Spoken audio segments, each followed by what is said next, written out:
Hey, Grandma. Want to play Scrabble? I couldn't hide my surprise at the unexpected invitation. It had been years since I played Scrabble. I only played a few times when my granddaughter Emma was still young. Would she still want to play as a high school student? Emma looked at me with a worried expression. When I agreed to Emma's invitation, her expression softened slightly. After setting up the board, Emma picked up the tiles. How about we don't pick randomly at first and instead choose our favorite letters? Perhaps she considered my age. I thought the novel rule was interesting. And so, our Scrabble game between just the two of us began. We took turns creating words. When each of us had 4 words, Emma stopped picking tiles. Curious, I looked at Emma's face. Emma stared at the remaining tiles with a serious expression. Then, she pointed to each tile, one by one. As if she were trying to tell me something. S-O-L-D. At first, I didn't understand, but when I noticed Emma looking alternately at the cards and her mother Amy, my blood ran cold. Sold. A few days later, at 5 p.m. My eyes were dazzled by the sparkling signs. It was the place Emma had secretly told me about via email. Sorry, Mom. Looks like I won't be able to make it back there again this year. I sighed at the phone call from my son, John. It was the 6th summer since John and my granddaughter Emma left this house. I wonder how long it's been since I've seen Emma's face. We've been in touch through phone calls and emails, but even those communications have been dwindling this year. Well, everyone's busy, it can't be helped. I put on a cheerful voice, trying not to show my loneliness. John kept apologizing until the end, then hung up, seeming apologetic. Looking around, the house felt strangely spacious, even though it was the same as always. I felt like my emotions were about to overwhelm me. Before that happened, I stood up and started preparing to go shopping. I'm Nancy, 65 years old. I lost my husband early on, and my only son John lived far away with his family. We used to live together with my son's family. It was John, his wife Sarah, and our granddaughter Emma living together as a family of 4. I must say, our relationship as mother-in-law and daughter-in-law was smooth. Sarah was always cheerful and bright, the kind of person who could make anyone smile. When we went shopping together, we were often mistaken for real mother and daughter because we got along so well. If it weren't for that unfortunate accident, we would still be happily living together as a family of 4. To leave this world so easily, leaving behind little Emma at just 3 years old. What a cruel. Our home lost its light after losing Sarah, becoming quiet. But, we couldn't let Emma feel lonely. John and I decided to push our loneliness aside and make sure Emma was happy. A few years later, John suddenly announced that he was getting remarried. He said he was dating someone he met through work, with marriage in mind. Apparently, the woman knew about Emma, but I wondered how Emma felt about it.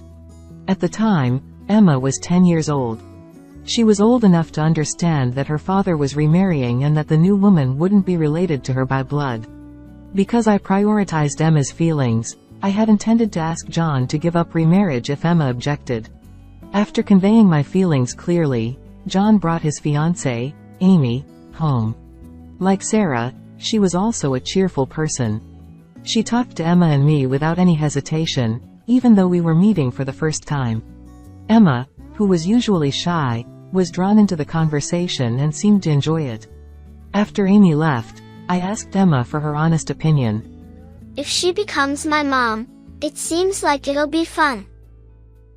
She said with a big smile, and I felt a wave of loneliness wash over me. But if Emma would be happy, I decided to support John's remarriage.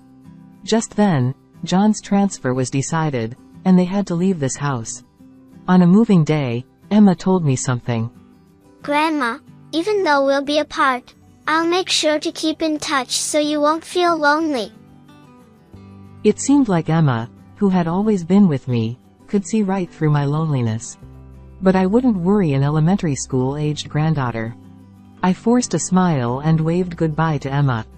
Living alone was lonelier than I had imagined, but I tried my best not to contact them too much, thinking of Emma.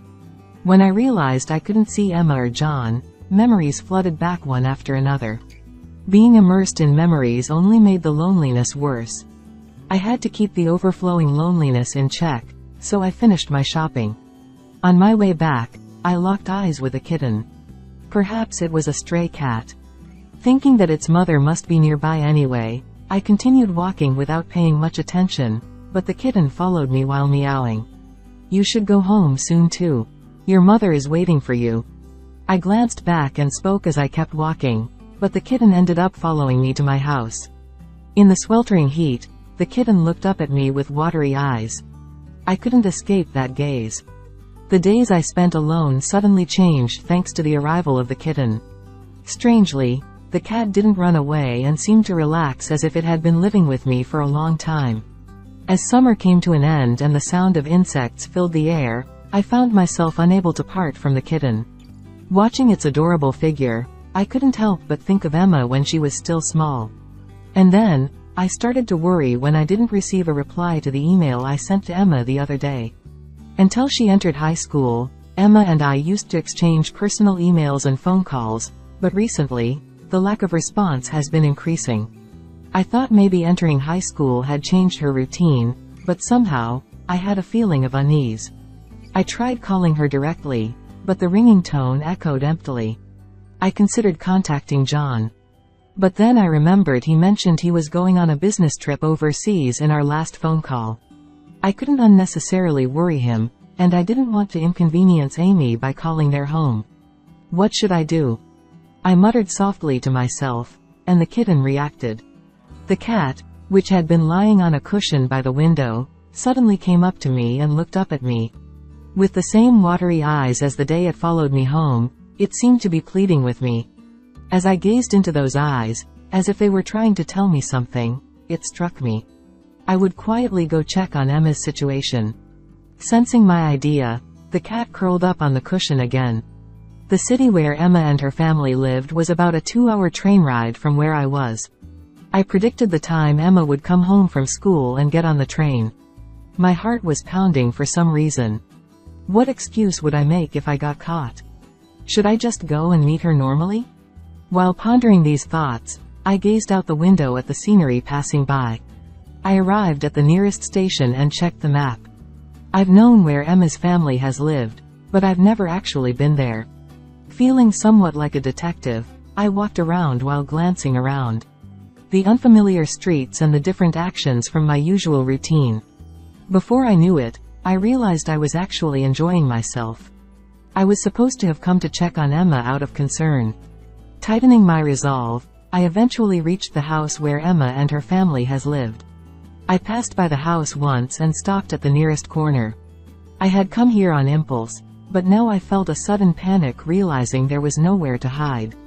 Though there were few people around, I couldn't keep pacing back and forth in front of the house. As I looked up at the sky, a familiar voice caught my ear. I hid behind the corner of a fence and confirmed the source of the voice. It was Amy. Hurry up, hurry. Amy seemed to be urging a girl to walk with her. The girl followed behind Amy, head down. They walked the same path I had taken. Were they heading to the station? Keeping a distance, I decided to follow them. It had been years since I last saw Emma. In my mind, Emma was still in elementary school. But I was convinced that the girl with Amy was Emma. Her posture, the way her hair felt, bits of her childhood were still visible. So, she's a high school student now. I knew it, but seeing my granddaughter grow up from a child to this, it truly hit home. And I realized just how much time had passed. Watching the two of them, it seemed like Amy was excited, while Emma appeared to be downcast. Despite it being almost 5 p.m., they seemed to be heading somewhere. Shopping. But their demeanor was too mismatched for it to make sense. Eventually, they went through the ticket gates at the station. I bought a ticket to make sure I wouldn't lose sight of them and headed to the platform. However, as I ascended the escalator, I heard the sound signaling the arrival of a train. Hastily making my way up, I arrived just as the train was departing. Looking around, I couldn't spot them anywhere. I had completely lost them. Feeling helpless, I decided to give up and head home. In the car on the way back, I tried to shake off the uneasy feeling by recalling Emma's grown-up appearance over and over again. Arriving home, exhausted from the unfamiliar experience, I fell asleep without eating. In my sleep, I had a dream. Emma seemed to be shouting something at me, but I couldn't hear her voice. I tried to respond to Emma, but my voice wouldn't come out. Despite screaming until my throat felt like it would tear, only hoarse whispers escaped, unable to reach Emma. It was agonizing. When I woke up, the cat was peering at my face with a worried expression. Had I been having a nightmare? I was drenched in sweat. Quickly changing clothes, I immediately sent an email to Emma. I'm worried that we haven't been in touch much since you started high school. If there's anything wrong, please let me know anytime. Surprisingly, Emma replied quickly. We're all doing fine. I miss you too, Grandma. But I'll do my best. If she missed me, why didn't she come to visit? Why couldn't she spare some time? Were high school students really that busy? As I pondered, I remembered Emma's lackluster face from yesterday. Emma looked downcast as she left with Amy. Unable to shake the image from my mind, I sent another email to Emma. You can come visit anytime. Or are you busy with a part-time job or club activities? I ended with a question mark to make it easier for her to reply. But I never received a response from Emma. Since then, I've found myself constantly checking my phone, hoping for a message from Emma. But it's been nothing but empty actions, as the days passed without any change. I've tried to visit a few times to see her directly, but either the timing was off or I couldn't catch sight of Emma. My chest feels like it's being crushed with anxiety and worry. Then, John called me after a long time. Mom, how are you doing? I've finally finished up with work and returned from overseas. Forgetting to congratulate John, I desperately pleaded. More importantly, please make sure to come home this year. My urgency seems to surprise John. What's wrong? Did something happen? If I were to ask John about Emma's well-being now, I knew he'd reassured me that everything was fine. Maybe my unease about Emma's condition was just a misunderstanding on my part. But if I can't talk to Emma directly, this lingering uneasiness in my chest wouldn't go away. I haven't seen everyone's faces for so many years. I'm feeling lonely. I've always kept my loneliness buried deep inside, never showing it to anyone. Lately, having the cat around has helped distract me from that loneliness, but I try to change my tone of voice a bit, making it sound a bit more staged. John has always been straightforward. Perhaps feeling guilty for leaving his aging mother alone, he promised that everyone would come home for Christmas. After hanging up the phone, the cat came over and rubbed against my legs. With a slight pang of guilt in my chest, I gently stroked the cat's head. And then Christmas arrived. I waited anxiously for John and his family to come home. The food and drinks were all prepared. And in the evening, John, Emma, and Amy arrived at our house. Nancy, I'm sorry we haven't visited for so long. Amy handed me a box of Christmas sweets. I'm the one who should apologize for being so selfish. We never had any bad blood between us. Whenever we met, our conversations flowed naturally. When I saw Emma's face as she entered next, tears threatened to spill from my eyes. Though I could only see her from a distance before, she had grown into such a beautiful young woman.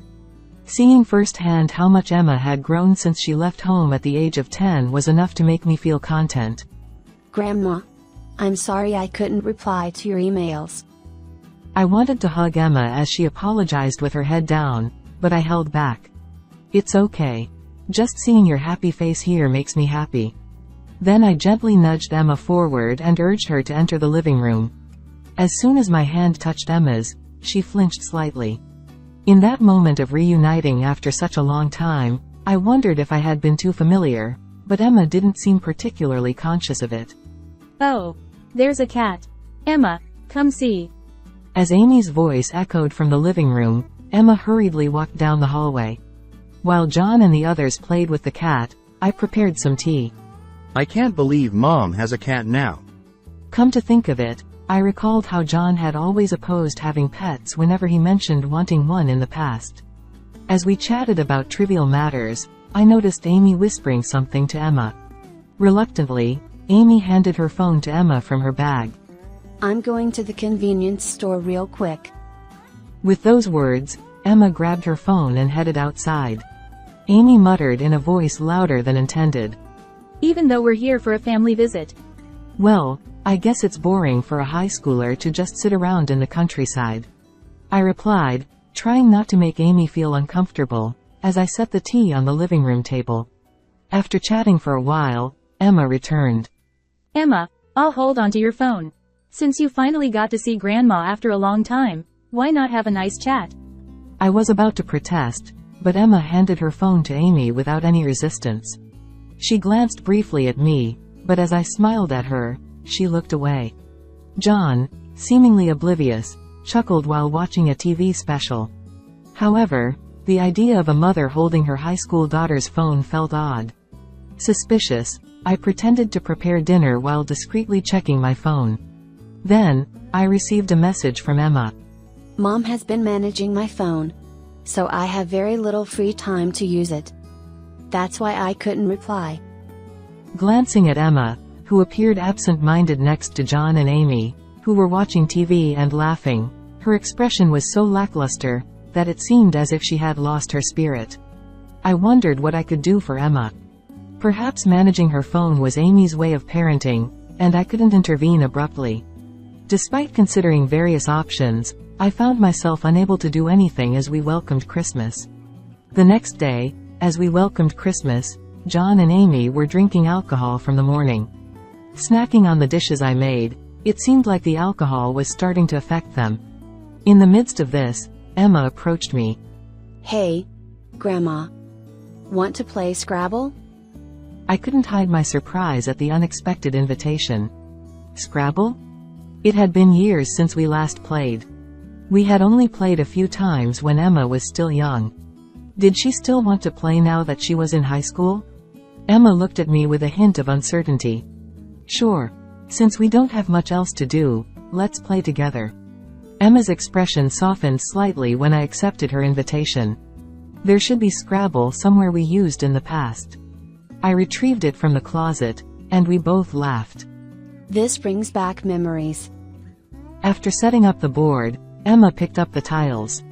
How about we don't pick randomly at first and instead choose the letters we like? Perhaps she considered my age. But still, would playing Scrabble with just the two of us work? With various thoughts in my mind, our Scrabble game began. We took turns creating words, and surprisingly, it was quite enjoyable. When each of us had 4 words, Emma stopped picking tiles. What's wrong? There are still some left. I looked at Emma, puzzled. She had a serious expression as she began to arrange the remaining tiles in a straight line. Then, she started pointing to each tile, as if trying to convey something. S-O-L-D. At first, I didn't understand, but when I noticed Emma alternating between looking at the tiles and Amy, my blood ran cold. Sold. Could it be that Emma? No, that couldn't be possible. That could never be allowed. But I couldn't confront Amy based solely on Emma's testimony. I whispered to Emma in a low voice. I'll definitely help you. It might take some time, but just wait for me. Emma nodded firmly, tears welling up in her eyes. A few days later, I lied to John. I told him I needed him to take the day off from work to accompany me to the hospital. Fully believing me, John came to pick me up in his car. All right, let's go. As I walked without getting into John's car, he followed behind me. What's going on, Mom? Where are we going? Until I had evidence, I shouldn't tell John the situation. It's not that I didn't trust my son, but Emma reaching out to me with an SOS might be because she didn't want to worry John. If today's surveillance goes well, it'll be quicker to explain the situation to John later. However, the shock he'll receive would be immeasurable. But, as her biological father, I wanted him to face reality. Besides, I couldn't handle anything that might happen alone. No matter what, I'll definitely help Emma. With that determination driving me, John eventually followed me without saying anything, sensing the seriousness of my demeanor. We transferred trains and arrived at the nearest station to Emma's and their town. Changing trains, John and I got off a few stations ahead. It was 5 in the evening. Dazzled by the sparkling signs, we found ourselves in the place Emma had secretly informed us about via email. What business could we have in such a bustling district? John seemed perplexed. However, I discreetly hid behind the building where the ticket gate was visible, and John obediently followed suit. Soon, 2 familiar figures emerged from the gate. Huh? Amy and Emma. John gazed at Emma, with slightly heavier makeup, and Amy, whom she was leading, with suspicion. I signaled to John, and we trailed behind them. They entered one of the mixed-use buildings, and we followed suit. The elevator stopped at the 4th floor. Checking the sign, the store name was written in Japanese. Why would she bring Emma to a bar like this? It seemed doubt towards Amy had begun to sprout in John's mind. "I'm going in, John," I said as we stepped into the elevator and pressed the button for the 4th floor. It seemed like the place was a members-only bar, as we were stopped by the man at the entrance. "Oh, sorry about that." I feigned confusion and pushed my way into the establishment. Excuse us. Didn't hear that my dad went in here. We'll get him out right away. John, bowing apologetically, followed me, causing the man to fluster at dealing with the doddering act. Good thing he wasn't a tough one. I thought to myself as I scanned the dimly lit interior, noticing a stage in the back. Bathed in the spotlight, young girls in revealing attire struck poses while the male patrons snapped photos of them. What is this place? John muttered as we stood there dumbfounded. "Hey, mister. Don't just stand there gawking. Order something or move along." A waiter snapped us out of our trance. The waiter approached, and I was startled. "Excuse me. It seems my husband is here." Sorry, she's just a little forgetful. We'll be leaving soon. As we exchanged those words, the lighting and the music in the room changed. When I looked back at the stage, I saw a familiar girl this time. I wondered when she had changed her outfit. Wearing a nurse's uniform with a plunging neckline and a skirt so short that her underwear could be seen, unmistakably, it was Emma.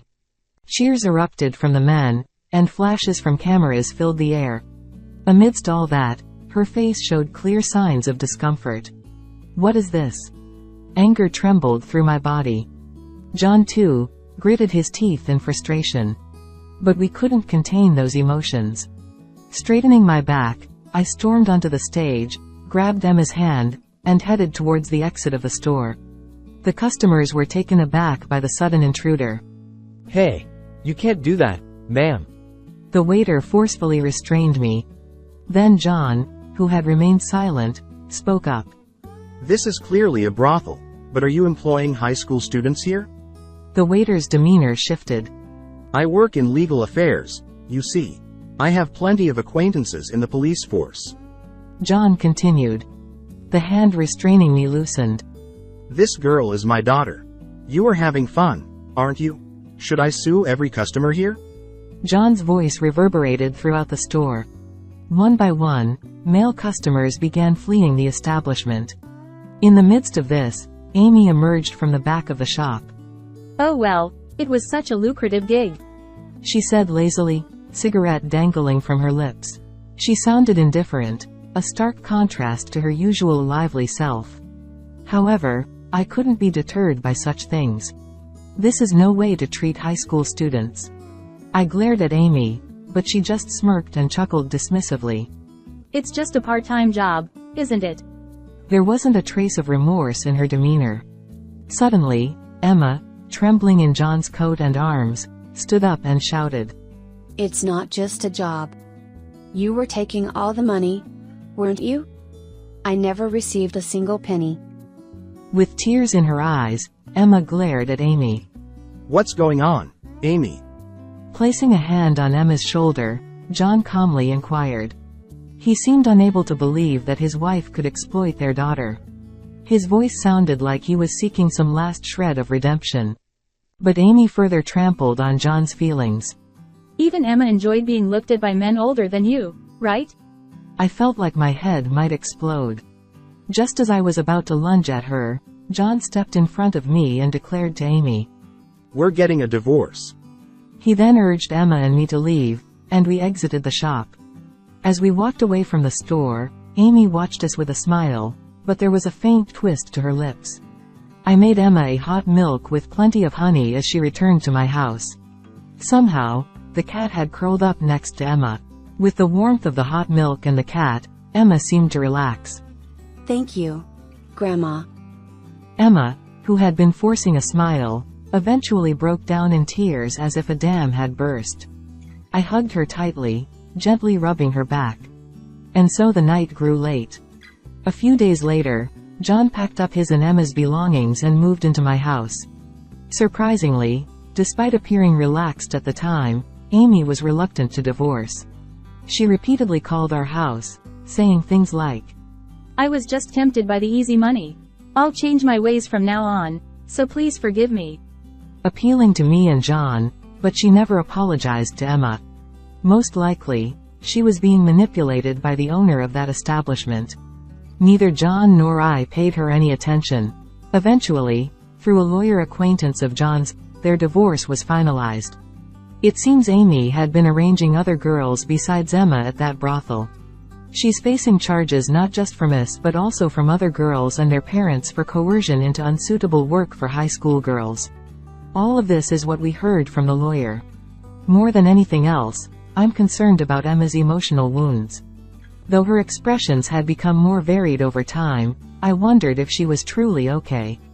One evening, as usual, Emma came home from school and brought out Scrabble. Just like before, she wanted to play Scrabble together. Perhaps she had something else she wanted to communicate.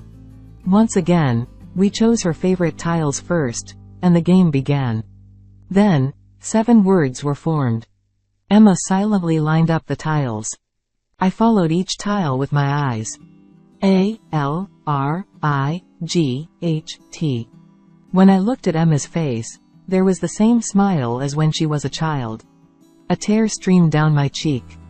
The cat, watching us from nearby, began playing with the leftover tiles. Emma and I laughed together at the cat's antics, surprised but amused.